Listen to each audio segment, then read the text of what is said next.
All right, I would like to bring in my next guest. We are joined with the man himself, Dan Kovalik. Dan Kovalik, he is an American human rights, labor rights lawyer and political activist. He previously taught at the International Human Rights of University at Pittsburgh School of Law. I am privileged to have him. Daniel, welcome to the show, man. How you doing? You doing okay today? I'm doing great. Always happy to be here. Good to see you. I'm always happy to have you, especially your learned point of view on this stuff. It's always appreciated. Thank you. There is an article that is coming out of Axios, and it's not just Axios. There's a few things, right? So Donald Trump has apparently told Netanyahu he can do whatever he wants in Gaza, and that is presented with things that look like atrocities like this, where they've effectively just taken down buildings. It looks like 9/11 almost, but astonishing. There's no remedy for that. There's no backlash for that. It just is what it is, what it is. And that's what the people effectively have to kind of deal with and endure. You also have images like this coming out of Yemen. The Yemen thing is interesting too, but and I do want to show something else for the Yemen thing, but you have pictures. They hit a cement factory, and Yemen caused an explosion that had that level of destruction. But one thing in the Yemen thing, this article, Israel's Iliad port declares bankruptcy following minimal ship activity. And of course, the reason is because Ansar Allah shut down the ports. They declared the Red Sea a red line, and anything that was effectively going into Israel, they were firing at, which made ships try to avoid it, which means they had to go a different route. So there is resistance, but Lord knows they're paying a heavy toll for that resistance. The Axios piece is disturbing. And just so the audience can see it, it's this. Israel plans to occupy and flatten all of Gaza if no deal by Trump's trip. Now, the irony of this is that they've been avoiding a deal. Hamas has been trying to give them anything that they wanted, and they've been like, nope, nope, we don't want it, we don't want it. And even in the article, they point out that Israel itself, meaning the overwhelming majority of the population, believes that Netanyahu doesn't want a deal and is purely keeping the war going just so he can stay in power and potentially avoid a prison sentence. That's amazing. Give me a take on this. I want to dig into it, but I want just your overall take on what I was showing and talking about. Yeah, well, it is very upsetting what's happening. As you say, Trump has given the green light to Netanyahu to do his worst in Gaza, and he's doing his worst. In addition to these bombings, not just bombing buildings, but bombing tents, people living in tents, Yes. totally defenseless people. He is starving out the population. People are now dying of famine. And that should be a child is now dying every 40 minutes of starvation. There has been no food or water or medicine, anything brought in for, I believe, now 67 days. And in fact, the World Kitchen, this was a week or so ago, they were the last aid team there with any food left to give. And they said they're out now. So there's nothing. There's nothing. And people in Gaza are starting to write their final goodbyes in letters. I have friends in Gaza, they're starting to resign themselves to starving to death. It's really an incredible thing. I mean, even that the U.S. will not make sure that aid is getting into Gaza, that they can't even do that minimal thing. Instead, they've told Israel, it's fine if you prevent aid from getting in. And not just aid. I mean, I'm talking about food. I'm talking about water. By the way, argue that at the ICJ hearing. Argue that at that point, it's not Israel's job to ensure that they get food. Yeah, I mean, it is. In fact, under international humanitarian law, you are even with belligerents, you are required to make sure that civilians get the necessities of life. That is something that's been written down and agreed to by the world community for over 100 years. So that's just absurd to make that argument. And in fact, during World War II, there were Japanese leaders who were found guilty by the Nuremberg tribunal for destroying food and preventing food from getting to people in Korea and China. So, and then meanwhile in Yemen, as you say, they're both the U.S. and Israel are bombing Civilians. the heck out of Yemen. Yeah. In fact, yesterday I saw the Yemenis claimed that Israel used a tactical nuclear weapon. That has not been confirmed, but certainly they're using weapons of that magnitude there. On by the way, let's point out on a country that is amongst the poorest of the world, that's been battered by a war since 2015 that the U.S. was supporting, a Saudi war against that country. I mean, when you look at Gaza, you look at Yemen. I mean, the U.S. is fighting the most defenseless people in the world. I mean, it really is so shameful. The U.S. will never fight an adversary that can defend itself, right? And Israel, you can say the same about them. So it's a terrible thing that's happening. And as you say, there's not going to be a deal in Gaza. There was a deal. We should point out there was a deal that was signed. The Hamas was abiding by it. Israel never abided by it. And they were the ones that broke the ceasefire, Israel and the United States. There's not going to be a ceasefire for the reasons you say, that Netanyahu needs war all the time just to survive politically and to stay out of jail. And as you say, the people of Israel know that. And basically, he's literally burning his own country to the ground, right? I mean, literally, there's been wildfires started by settlers who were trying to burn Palestinian crops, and it backfired, and the fire spread. And the war on Gaza has made it very difficult, of course, to fight those fires. Netanyahu is willing to burn his own country to the ground to save his own skin. Yeah. And, that is a scary proposition. It also means he's willing to destroy a lot of other people on his way down. He is a madman. I mean, this guy will go down as one of the, great monsters of our time. And the U.S. was behind him 100%, it will be said. Yes, we were. And paid, what, 70 to 80% of that genocide?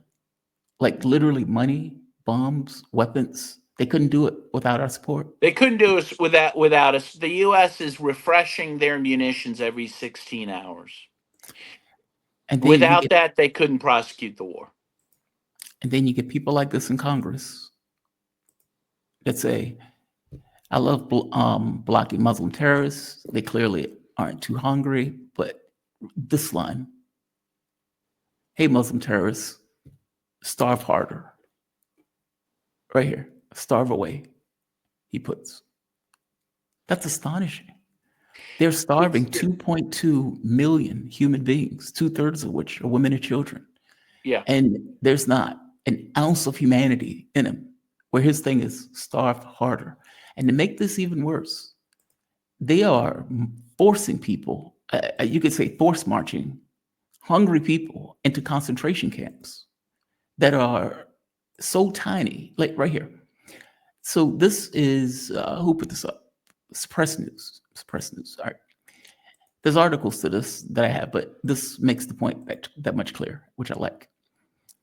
Israel has launched a new operation, Gideon Chariots, announcing the forced relocation of Gazans to 45 kilometer squared area south of Morak Axis in Rafah, the only zone where they'll be allowed with 2.2 million people. The population density will exceed 49,000 per kilometer squared. That's astonishing. That's what they are effectively doing and what we are backing as they do it. That's amazing. Yeah, and Like, Rafah now looks like the surface of the moon. I mean, there's Yeah. nothing left there. I mean, you're going to concentrate people in a place that has nothing. No trees, no buildings, no water, nothing. I mean, really, this is so inhumane. Um, it staggers the mind. It staggers the mind. The world is watching this. The Security Council does nothing because the U.S. vetoes everything. Though the UN does have the power, they could do a uniting for peace resolution to override the Security Council and order something to be done. That hasn't been done. It baffles me. Honestly, I just, it baffles me that the world is not doing anything. The Arab world is doing nothing. In fact, they're helping Israel. Yeah. Um, How do you square that? I mean, like, if for all of the angry speeches to their populations, right? They do nothing. They stand by. Saudi Arabia, Egypt. I mean, Iran is, they call it terrorism. Okay, you've just murdered like 100,000 people, and you're death marching them into a death camp. Put it in context. And you're complaining about Iran supposedly trying to get a nuke that your own government doesn't even acknowledge that they're trying to get. That's astonishing to me, right? Israel has nukes. Israel has been murdering all of these people left and right. And they're calling for a new buildup in Gaza where they're effectively saying we're going to take over all of Gaza and occupy Gaza. Now, this is pretty amazing considering the Israeli military is in tatters. I mean, they're expecting, even in that article they point out, they're expecting tens of thousands of people to just not show up to being called to go back into Gaza. And some of the soldiers, many of them, have been fighting the entire time. So they haven't even had rest. And yet they keep going. yeah, no, it's incredible. And we didn't even mention, I'm sure you have mentioned on your show at some point that, meanwhile, Israel bombed an aid ship that was coming from Malta. Flotilla, yeah. Yeah, that had you know, European volunteers on it, and one of them was going to be Greta Thunberg. Apparently, she was going to join that ship. Yeah. By the way, I was never a big fan of her. I always thought she was a bit shallow in terms of her views, but now I really like her. And of course, now that I like her, the media doesn't pay her any attention anymore. Right. Now they hate her, right? Yeah, because she cares about the wrong issue now. Yeah. But it's an incredible thing. And again, has the West complained about this? That in fact their own citizens were bombed by Israel in waters of Malta? I mean, it's incredible. Um, See, this is why I say there's no such thing as international law. Because well, if it's there been was, destroyed. Yeah, it's been dismantled. I mean, it yeah, has been dismantled. Root, limb, and leaf by the United States, and this is where we're left with the law of the jungle.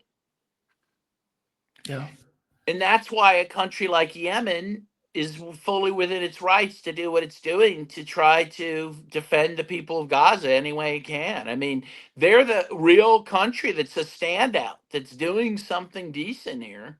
yeah. And Um, paying a heavy toll for it. and But they're they're being still doing it. vilified for it. They're being bombed as terrorists when we're the terror, right? We're the terror. I don't know if you ever saw the show House of Cards, but at the end of the third season, the president and vice president look into each other and say, "We are the terror," and it's true. Yeah. By the way, I wanted to add something that your guest before I heard your guest at the end, and he Yeah. said Kofi, something. he's fantastic. He was great, but it reminded me of something. What he said is, "Hey, he's glad that Trump's decided to disengage from Africa. They're better off." Reminds me, Che Guevara was on Meet the Press, Uh-huh. okay, after the revolution. You can find it on YouTube. It's fantastic to watch, just to watch Che smoking a cigar there on Meet the Press.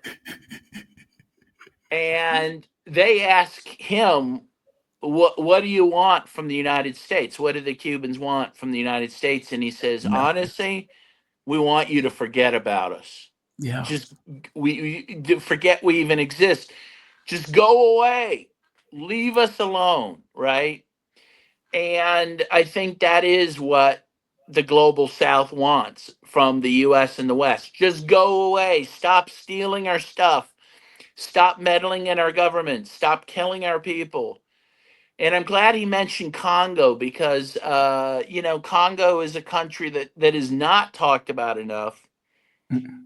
He is right that millions have died there. Now, he says silently, I mean, I guess silently, but I mean, 6 million were killed in the mid 90s and not such a silent way. I mean, the U.S. supported Rwanda to go in and literally rape and murder millions of people, including Congolese.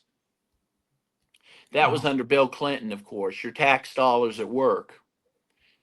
And those killings, not on that quite that level, but those killings continue to this day and all over mineral reserves. It's all about getting these rare earth minerals. Hmm. Um, by the way, Che Guevara fought there too in the Congo for a while. Did he?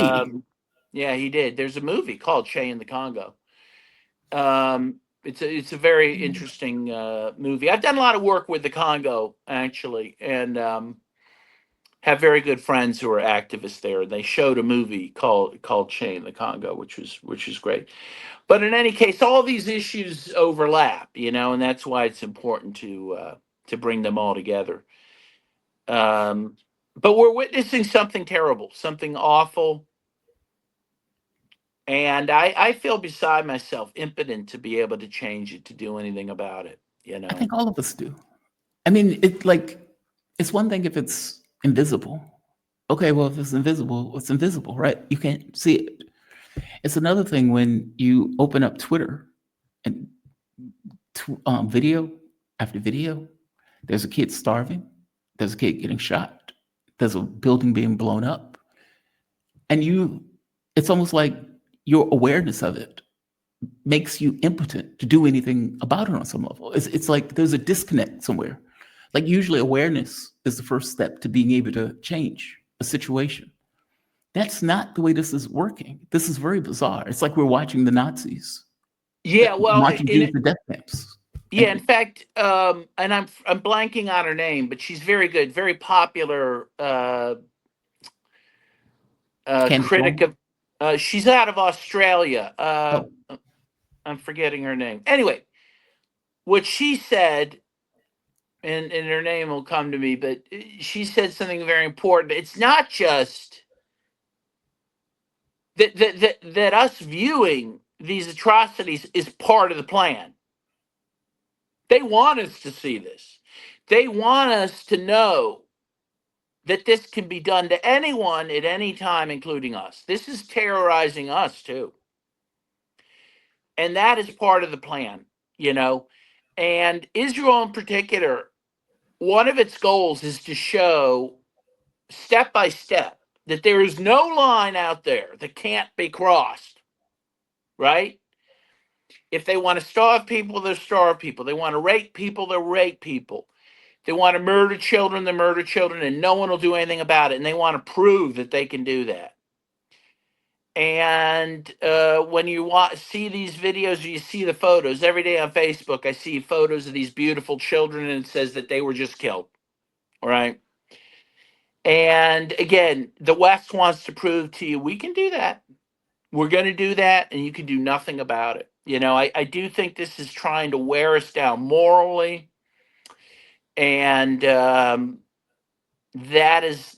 a crime in and of itself. what do you think? I mean, wouldn't it apply to these Arab governments also? Egypt, Syria, Lebanon. I mean, at this point, Syria is just complicit. I mean, Yeah, I mean, UAE's complicit, Qatar's complicit, Saudi Arabia. No, it's terrible. I mean, those governments are condemnable. I mean, well, I guess my point is, Greater Israel goes into those governments also. right, right. Well, and Don't they know that? it's an incredible thing that they're opening themselves up to Israel's domination. But again, it's all about these governments have been captured by very corrupt people who all they care about is lining their own pockets. They're not patriots. They don't care about their own national sovereignty. They're not, you know what I'm saying? Like they are bought and paid for by Yeah. moneyed interests of the West, and they don't care about their own people, about their own nations.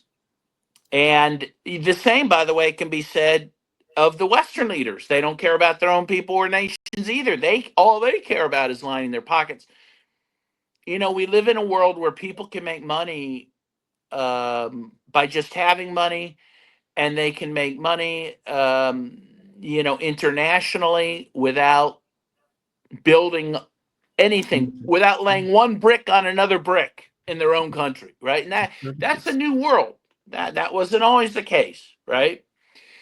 And given that, they have no loyalty to their own countries, and people, I think, have not real fully woken up to that reality. You know, that these capitalists, these rulers, have no roots in our country. They don't Mhm. need us to be rich, and in fact, they'd be happy just to deal without us.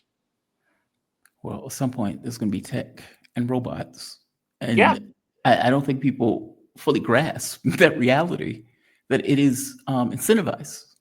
Like, if I could put a machine that flips a hamburger for $14.95, and you want $15 an hour, I'm putting in that robot.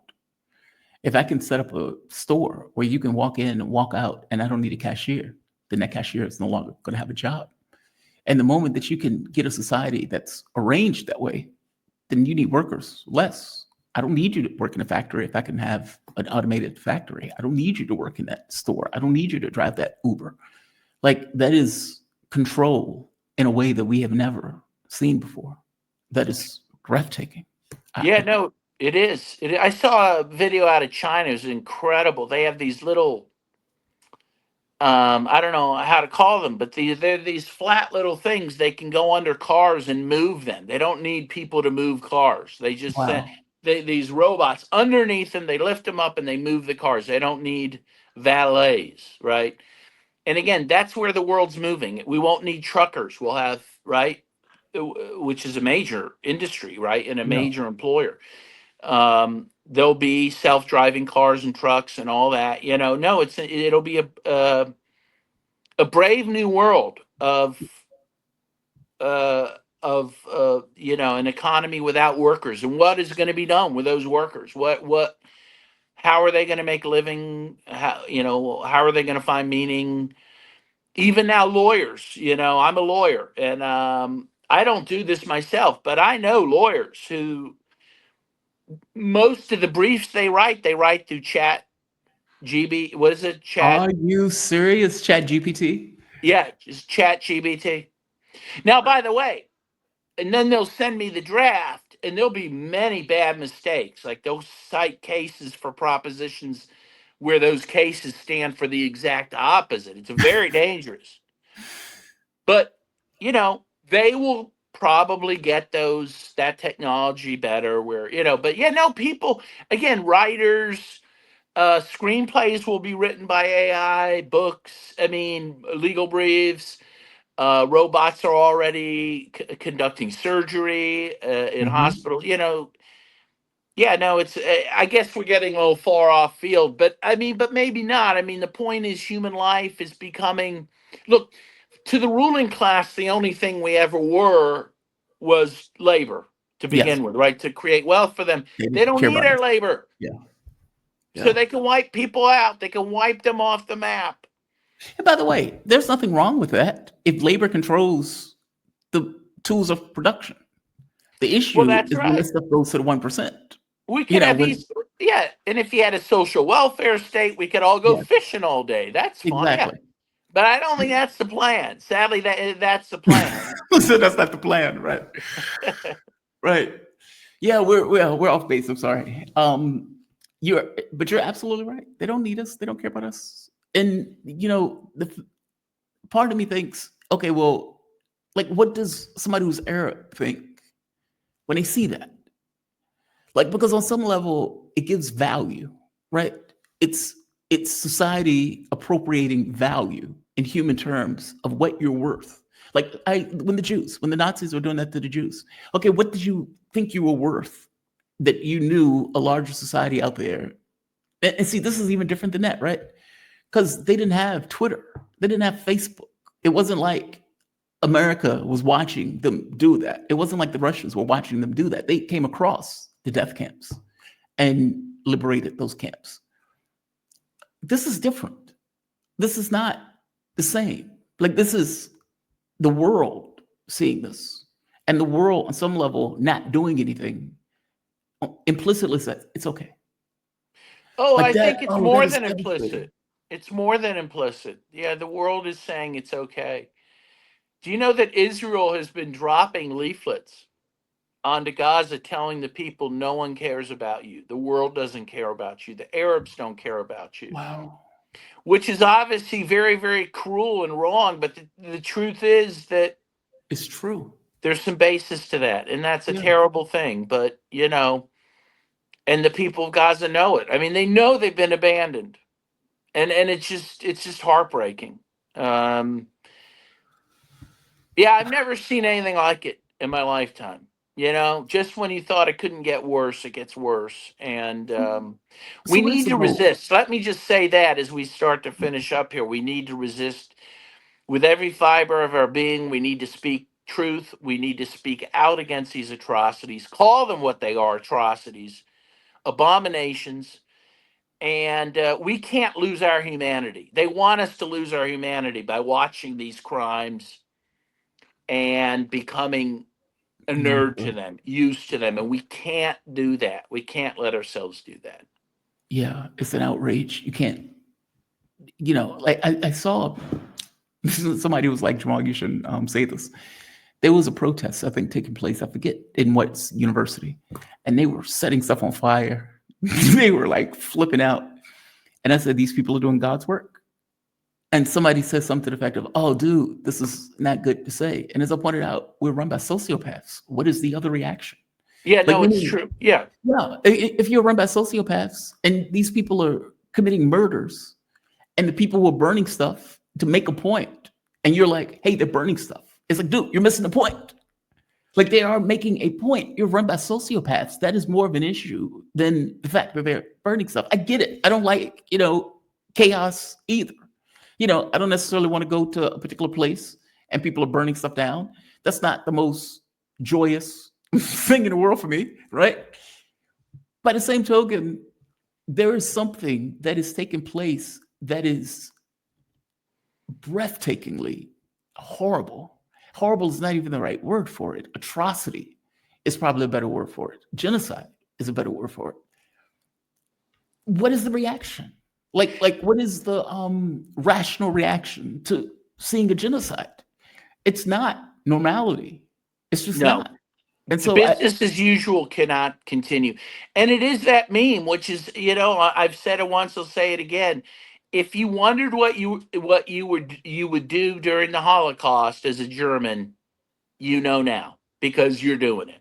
yeah, yeah, And we like to watch movies where people resist the Nazis, even things like Inglorious Bastards, whatever, oh, go get them and blah, blah, blah. Well, I'm sorry, we're in that phase. We're in the phase where we need to shut the system down. We can't let it continue the way it is. One last thing. What is the point of this death march? Is it okay, we're putting people in a box with the idea that we're trying to expel them? I think they Because want to kill them. I don't. I think I think they want to destroy. That's what genocide is: to kill, to the intention to destroy in whole or part a certain people. Here, I think they want to destroy in whole the people of Gaza. I think they want to kill every man, woman, and child. basically I'm just sorry to starve them say to death. that, but that's what I think they want. Just starve them to death. It's Yeah. like, all right, we don't want to waste bombs. We don't want to waste bullets. That looks bad. So let's just starve them to death. Yeah, and then they'll say, And "Oops, sorry, sorry, they starved to death. We don't know how that happened." That's where this is going. That's where the it's going. U.S. will go and say, well, Israel doesn't have a right or have a need to feed this population. I mean, They'll like, blame Hamas, right? It'll be Hamas's fault, and that'll be the end. Yeah. Daniel, thank you for this. Thank you. It's an atrocious thing to talk about, but it needs to be talked about. I mean, the fact that this is taking place on our watch with our tax dollars, Yes. with our the government support, given coverage in the UN and the ICJ, it's taking place on our soil. We're responsible. It can't happen without us. We're culpable. We Dan are. Kovalik. Thank you for saying that. Thank you for saying that. It's true. Dan Kovalik, American human rights, labor rights lawyer and political activist. He's previously taught at the International Human Rights at the University of Pittsburgh School of Law. Daniel, thank you, man. You be safe, okay? Thank you. You too. Be well. All right. All right. We have come to the end.